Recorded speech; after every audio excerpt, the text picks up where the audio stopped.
Angela, how you doing today? I am great. It's a Monday morning and the bakery's closed today, but I'm here interviewing with you and it is my pleasure.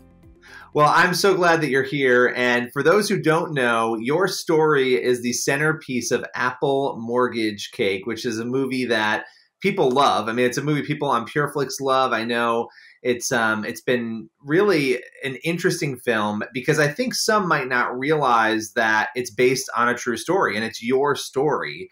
And so I want to start with, we'll talk about the movie after, but I want to actually go into your story and what happened to you and what you went through. So take us back to 2009. That was when this story really took fold for you. Yeah. Well, there were a lot of pieces to the story. At the time, I was losing my home, and my home was under construction. And we had the whole thing with the construction person, who we won't name because he was doing terrible things. But the positive part is that I set a goal to bake 100 cakes in 10 days to save my home from foreclosure. And they had that home affordable thing that was going on back then. And I decided that if I was going to get that, I had to have money to get it. So I set a goal to bake 100 cakes in 10 days so I'd be able to have money to save my home. If I didn't get the money, I was going to lose my home. So I had gone back to school to study again. I have a master's degree, but I went back to school to study for nursing. I went to a beauty parlor and started doing other people's hair. I had set a 5-year goal for myself, and finally I said, this is not making enough money. I'm still going to lose my home no matter what. So I asked my kids, I said, what do you think about me selling this cake? I mean, people love the cake. And the guy said, yeah, everybody loves the cake, Mom. You should try selling it. And so I used everything that I knew from what I knew how to do. Melvin, who's in the film, he used to send out his comedy routines on email. And so he showed me how to sell the cakes in the email. He set that up for me. And my sons said they would deliver the cakes, and Melvin said he would deliver cakes. So when the day came, I was in the kitchen studying anatomy and physiology and chemistry at my kitchen table. I had been up for 5 nights in a row. In fact, I have no memory of baking. I baked for 5 nights in a row because I had gotten 42 orders. And I looked up to God and I said, I have 42 orders. Where am I going to get 58 more? And almost as soon as I said that, there was a knock on the door. And CBS News came in and said, we heard about your story because the Record newspaper had done a story. I hadn't even seen it yet. And the story had gone on Associated Press all over the world. Did not know that at the time. But when he came in, he did the story and said, everybody's going to love this story. And he put it on the air by 7 a.m. because I was up all night by 6 a.m. And by 8:30 a.m., there was a line of news vans and people in the hallway. And Melvin was taking orders for people, not orders for cakes, but he was taking names to say who was going to be next, interviewing me in my kitchen. And I never stopped baking, by the way. You're baking this whole time as the world is trying to find out your story. The CBS News came in and I was baking all through his interview. I stopped to take a photo. And then Melvin was taking appointments in the hallway because the news media was out the door. And I kept baking as each one came in to interview. And Fox News came and they brought a limo. I went downtown and went on the news. And on the way back, my phone just started blowing up with people calling from all over the world. Hong Kong was calling. Everybody was calling. Did they want to order? Or did they want to order the cake? Order cakes. They wanted to order cakes. Can I back you up? Because it's a crazy story. So you are working so hard. I mean, the story you just told, you've got a master's degree, you've gone back to school again, you're doing hair, you're doing everything you can to try to save your house. Yeah. And you have this idea to make these cakes, right? And it's something you had done for your family. I would imagine you had done it before. And so when you first said, with your sons, I want to set a goal, I'm going to make 100 cakes. Did you think, I know you were working really hard, but did you think I'm going to sell these 100 cakes? This is going to happen? I thought I'd be able to sell 100 cakes, only because I was part of these nonprofit organizations that I had been volunteering for a long time. And I called the friends and directors from the organizations and I said, I'm losing my home. That was the hardest thing to do, by the way, to tell them I was losing my home. And I said, would you buy a cake to save my home? And my friend said, of course, and I'll tell everybody to buy cakes. I stood up in my anatomy and physiology class while we were studying for exams and looking at fake cadavers, and, which was very difficult to do because these were just classmates. I stood up and then I sat down. I stood up again and then I sat down because I couldn't get the nerve to ask these people to buy my cakes. But I had written an elevator speech because I knew I'd get nervous. And I stood up and I said the elevator speech. You know, my home is in foreclosure. I'm selling cakes, and I explained the cakes. And it's like the room stood still. Everybody stood still in the room. And they said, of course we'll buy cakes. Your home is in foreclosure. So the people from the school started buying cakes. My friends from the organization started buying cakes. And that made 42 cakes that week. Wow. But when I asked, it's almost like I looked into the heavens and I asked God, I said, I have 42 cakes. Where am I going to get the other 58? And almost as soon as I said that, there was a knock on the door and all of the news people came in. Then So you had no idea though, because when you said that, I thought, okay, you had no idea that here you are, you're baking, you're trying to get this done. And yes. By the way, the vulnerability it takes to go and do what you did, to ask people to do that, that's a really difficult thing, I would imagine, to do. It's so personal. That was the hardest part of all of this. I could have baked for days, but the hardest part was to admit to people that I was losing my home. And what gave me a little more courage was that every time you heard the news, you heard that somebody was losing their homes. I mean, there was such a chatter all over the place. This person is losing their home. In the Midwest, they've got all of these houses that have gone into foreclosure, and the banks are taking them, and they're not doing anything with them. They could have let the people stay in there, and people were just out in the cold, you know, without any place to stay. So part of it was that it was happening to a lot of people. And I think the sentiment, what for me, was because so many people were losing their homes. So I think it had to do with timing. A lot of it had to do with timing. And you were working. I mean, you were working so hard to try, and it's crazy to me that you're in your kitchen, you're baking, you look up to God, you're like, God, where am I going to get these other 58 cakes? And there's almost a knock on the door right away. And little do you know, the rest of the world has heard your story. It's spreading. You're just like focused on the goal, but everyone else is really inspired by what you're doing. So you wanted to sell 100 cakes. What ended up happening in the end? How many cakes would you say you sold? I think we sold about 3,000 cakes. But before that, the way the news got out was that, you know, in a movie, the guy from the Cleaners or whatever, a friend, the guy who actually did the story here wrote for obituaries. And one of my friends was playing Scrabble with him, and she explained my story. She said she was laughing at me, first of all, because I was baking cakes to save my home, which is something that I learned. I grew up in Georgia, and I moved to Teaneck. You know, I've been living in Teaneck for quite a while. But back home, there was something called the cake lady. And she always had a side gig of baking cakes. And you knew if you were going to bake some good cakes, you had to go to the cake lady to get your cakes for your party or whatever event. So in the back of my mind, I'm thinking, I'm going to be the cake lady. And I'm going to sell these cakes to save my home. But I didn't get up the courage to do it right away. But it was after Jay wrote the story, which for the Record newspaper in Teaneck, that Associated Press picked it up. And I did not know when CBS News came in that the story had gone on Associated Press. I didn't know what that meant.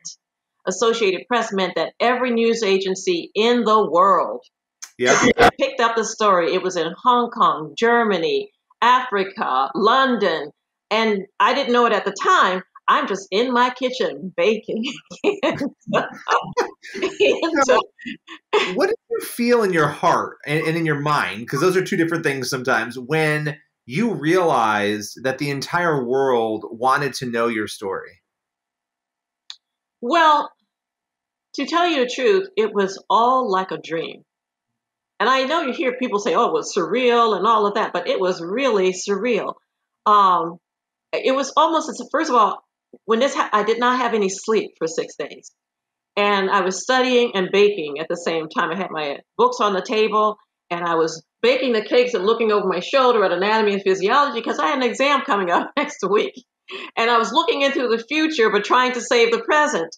And when the guy who wrote the story came over to the school to ask me if he could write the story, since he was from obituaries, I thought, this story's going nowhere. It's going to die real quick. So, to my surprise, the story went on Associated Press and all over the world. But what really got me was that it was like every minute was a blessing. Because, first of all, to have him tell the story was the first blessing. Then I look up to the heavens, where am I going to get the rest? And there's a knock on the door. When I went to the news and all of the cakes came up, I was like, how am I going to handle all these cakes? How am I going to bake them all? Because that first weekend, we had 500 orders. A knock on the door. There's a Hilton Hotel. You can bake here. We went to the Hilton Hotel, and by the way, my son, who loves knives, is also a fencer, and he's been chopping food since he was like 3 years old, trying to chop food and cook. He's now a chef, by the way. And he went over to the Hilton Hotel with me, but we got this mountain of apples. Like, I mean, they were up to the ceiling almost because I needed 100 cakes. So I had to buy, there was 1.5 pounds of apples in each cake. So it was like over 100 pounds of apples. So he and I are there 2 o'clock in the morning trying to cut the apples. And then other people started to come eventually in a few days. But the point is that once we figured out, we burned a few cakes and figured out how to work the 6 convection ovens they gave us and a giant professional mixer, and the chefs were helping us understand how to work everything. Then we made all these cakes, and we go, these aren't just local cakes. These cakes are going all over the United States. How are we going to get these cakes all over the United States? And then it's almost as if I said the prayer and Bake Me a Wish called and said, we have a company that ships cakes. We have a computer system where we can put in all of your information from all of your people. We can get that for you, and we will ship your cakes for you. We will have them baked and shipped for you. And it's like every step of the way, there was a prayer, and the prayer was answered. It was amazing. And to this day, that kind of thing has still been happening. What did this teach you about faith? You know, because you mentioned a lot here, moments where you would stop, you would pray, you would say, God, where am I going to get this from? And a lot of times in life, we'll do that. And we don't always understand, you know, God's plan or what's happening. But what did this teach you lesson-wise about faith in God and life? Well, it taught me that God was looking down on me for some reason. And I don't know if I got any lessons from it, but what I did feel was that I felt like there was a journey I was supposed to travel, and that I was meant to do something, because I did not feel that, I felt like he gave me this privilege so that I could move forward or do something special. So every single day that I work in my first of all, getting a bakery was miraculous too. Right, so it didn't end at the hotel, and it didn't end in your kitchen. The hotel, bakery. and the movie.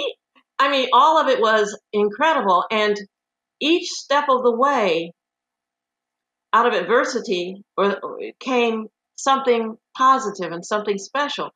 And so when anybody comes into my bakery, first thing I do is make sure the food is good and that they like it, and that we keep the integrity of the cakes so that everybody will like them. I use my grandmother's method of baking, everything fresh. The aromas are big. I like aromatic cakes, very moist, and I got that from my grandma.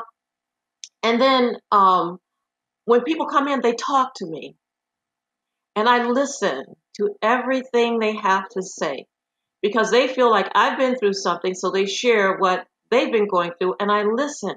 And people have the most incredible stories, and a lot of people have overcome adversity, and a lot of people have been blessed. So I just learned that I am among people who have been blessed to move forward, and I feel as though I should do the best I can with my life to support other people and other causes. So now we do a lot of fundraisers for causes to help people and children in need. And each time something comes up, we try to be a part of it to help other people. And in the future, I'd like to do even more to help other people. How long did it take for you to realize you were going to start a bakery? So this chaos and all this excitement, and you were going to school for nursing, you said, right? That was it. Yes. At what point did you say, this is the path I'm supposed to take? Well, I was in pre-college for nursing. You have to do your prerequisites for nursing, and many of them I had gotten with my master's degree. But going back to school at my age was interesting and exciting for me because it's like, look at all this stuff they have now, all of these new materials. I could never figure out the heart, and look, I can hold it in my hand now. So it was all of this was going on at the time. But again, with that question, what was that question again? Well, I was curious when you realized that this was the path for you to start Mortgage Apple Cakes, to start the bakery. Well, I've been a foodie most of my life and love all kinds of food. And I've thought about baking, but I never thought about opening a bakery. But the opportunity came like everything else in an unusual way. One of the companies that wanted to allow me to bake was a small company called Zoe's Cupcake Cafe. And they were 2 weeks old when they were going to let me bake in their bakery to help me bake the cakes I needed to save my home. But they were so small that it would not, there was not enough space for me to bake there. But another thing you could not do and you weren't allowed to do was to bake and sell cakes from your home. So they let me sell the cakes from their bakery. So over time, their bakery became available for me to buy. And it was like, that was another thing that was like right there for me. And what I had to do was be responsible for my blessings and realize that this was a blessing and that it was available and that it was an opportunity.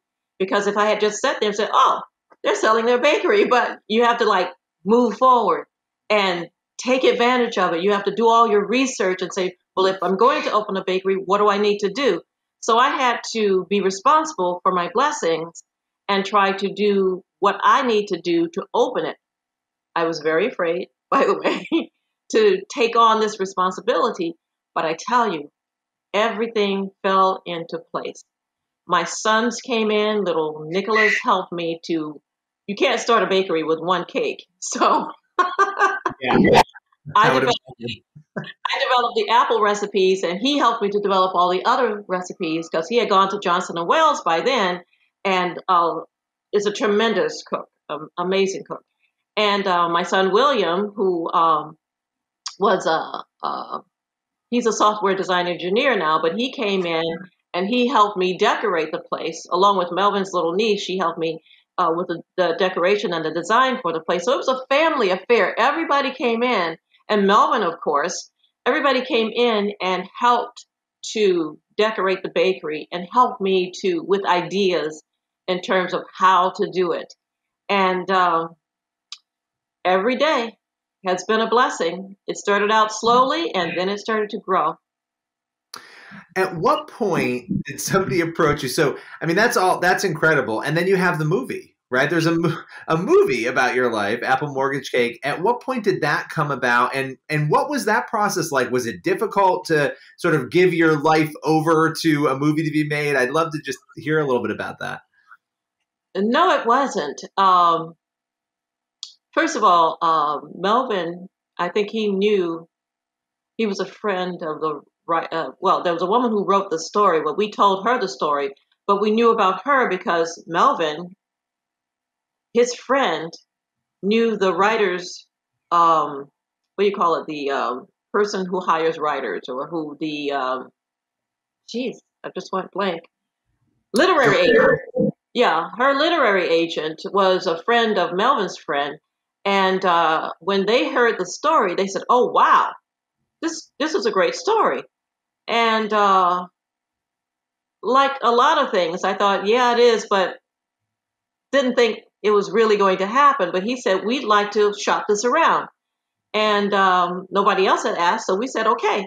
So they started shopping the story around. And of course, a lot of people were, a lot of studios were hurting as well. So not many studios were responding. And then he started shopping the story around, and I thought, nothing's going to happen. Times are really bad, so nobody's going to buy the story. And after a few years, actually, because original thing happened in 2009, by about 2012, or they said, oh, we want to write this story. They had an award-winning writer, I think Pacino, I think her name is. She said, we love this story. Will you, I want to do a treatment. So they called me. I told them the story. They did a treatment. The guy said, he says, I'm not very mushy, but this story made me cry. So he said, I'm shopping it around. And they started shopping it. And it took years. And finally, they came up and said, we have a buyer for the movie. The actress is Kimberly Elise.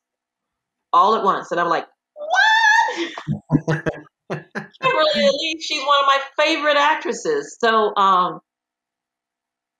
I had nothing else to say, because there it was, right there. Another amazing moment where something kind of came for you, right? Just it came together and happened. Just happened. And that's why I feel like I was on this journey, because everything kind of happened. It's not like I didn't do anything. I had to tell the story. There are a lot of in-between moments where you have to work for what you get. It's not like stuff just happens. You do like 10 or 12, 13, 14 things, and then it happens. So it seems like it's happening, but it doesn't just happen. You have to be responsible for it, and you have to work for it. And then as you're working for it, you start seeing it happen, and you're like, is this really happening? And then it happens. You're like, did this just happen? So it was all unbelievable. It was all very unbelievable. What's your message, just as we come to a close here, what is your message for somebody who might find themselves in the position that you were in? They're struggling, they're working really hard, it's not coming together, and they're feeling like they don't know where to turn. Because I know there's a lot of people going through a lot of things right now, again, in this country and in this world. What would you say to those people? You know, it's very interesting. First thing that comes to my mind is let go and let God. When I stopped going nuts about this whole thing, because I cried many nights and I was concerned and I was working very hard to make something happen. But then I said, okay, just relax for a second. What's the worst that could happen? I had to go to that place while, and all of the things that were happening. If I lost my house, I had a mom who lived in Georgia. It would have been embarrassing to ask her, but I still had a mom. Some people don't have a mom. So what you have to do is say to yourself, what can I do? What do I have? And you have to start with what you have to get what you want. You may not have thousands of dollars. You may not have a mortgage company who will refinance, but what can you do to make things work? And start from what if I had nothing? What would I do? And to relieve a lot of the frustration and the pain that you're going through, let go and let God. Think clearly about it. And that's what I did. I love that. And finally, my last question for you, where can people go to find out more about you and about the bakery? We're at maccakes.com, www.maccakes.com. We ship across the nation through Goldbelly. You can get locally Grubhub or DoorDash or Uber Eats. And our website is Maccakes, Maccakes. But our website is Mortgage Apple Cakes Bakery. I think that's what it's called. Very good. Apple Cakes Bakery and Cafe. Thank you so much. I really appreciate your time. Thank you for sharing your story and your journey. And people can watch the film Apple Mortgage Cake right now on Pure Flix. Thanks so much for coming on today. All right. Thank you, Billy.